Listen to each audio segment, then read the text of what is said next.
I think I want to say this about dating too, because people ask me different questions. I do a lot of profile reviews for people, as far as their dating profiles, their social media profiles, and because of that, I try to answer a lot of questions on here, and just give up a lot of free game to people as far as social media is concerned.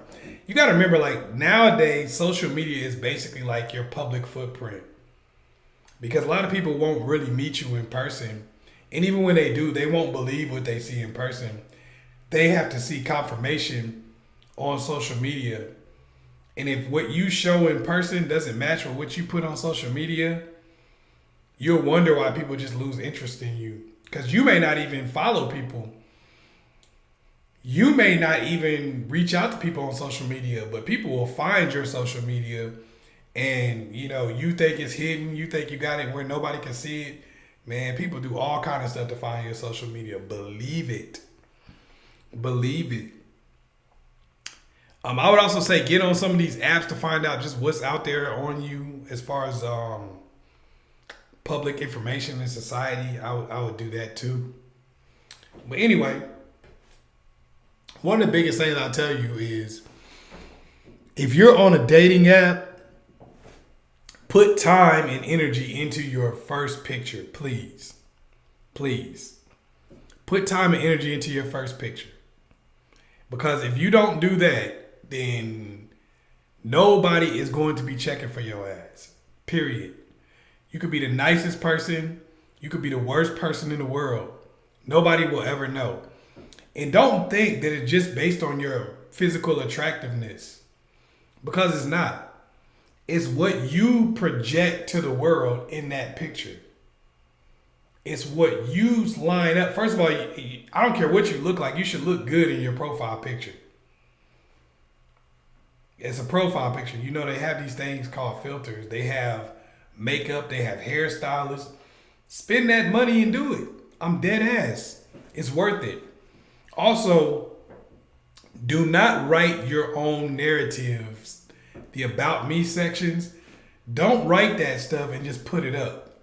Let somebody else read it for you and edit it. Don't take it personal when they say you sound crazy. Don't take it personal when they say nobody wants to hear that. Don't take it personally when somebody is telling you that what you're doing isn't going to work. A lot of times we wonder why we don't get feedback from people. We don't get the right type of feedback from people. But it's also oftentimes because we don't want to hear it, and we get mad whenever somebody keep it real with us and say, this ain't it.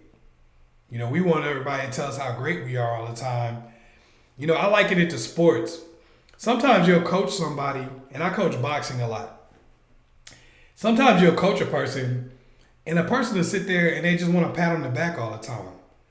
Oh man, you did good, man. You the best. Oh, that was great. They don't actually want correction. But if I do that where I just give you a pat on the back and I don't correct you, then you'll be wondering why I told you everything was great, but you got knocked out. Sports are more unforgiving in that respect, so it's harder to be delusional. I think that's why you get the best coaching in sports. I think that's why you get the best help, because the results are all that matter, not some touchy-feely, fluffy type of nonsense. I think that's why we go through our lives and we learn from people. We learn things from people that just don't really add up. Like you get so many people who just teach people nonsense and bull crap all day long that sounds cute, but it's really just like an excuse for their own life. That's like something you see a lot in relationships. Like, oh man, I'm single and loving it. I'm staying single for the rest of my life. I'm glad I didn't have no kids. You're 32 years old. That's why you're glad you didn't have any kids, because you're 32. I want to hear that when you're 75 and the beach party is over. I want to hear that at the retirement home. I want to hear that when you're 80. Oh, I didn't need it. I walk alone. I want to hear that when you're 80. When someone 22, 23 tells me that, I'm like, what does that mean? What does that mean? Say that again when you're 80. Say it when you're 85. Because you're probably going to live that long. That's what you guys got to realize. People are living so long, especially a lot of you ladies. You're going to live to 90 years old. You probably don't know that, but you will. Oh, thank you, Vivian. Hey. You know, I see a lot of people got to recognize that, like, you got to understand, you're going to live a lot longer than you probably think.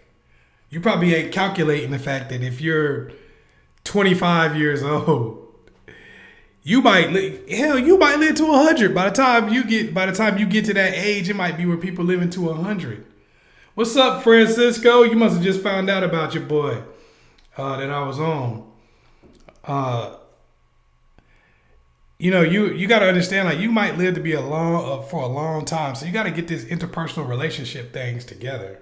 Pops, I'm hurt. She done left me, man. What you think I should do? Boy, back in my day, all you had to do was go to her job and you cry and you get down on your knees. You beg and plead for her sympathy. I'm telling you, boy, that's all you gotta do. Pops, you talking about stalking her. That's a crime now. Yo, it's your man, Chaz Ellis. And I know y'all tired of getting the same old 1965 game that never works. Well, click the link below and check out 9 ways to get your ex back. This is cold-hearted game where I give you different techniques to turn the tables on your ex and get them chasing you for a change.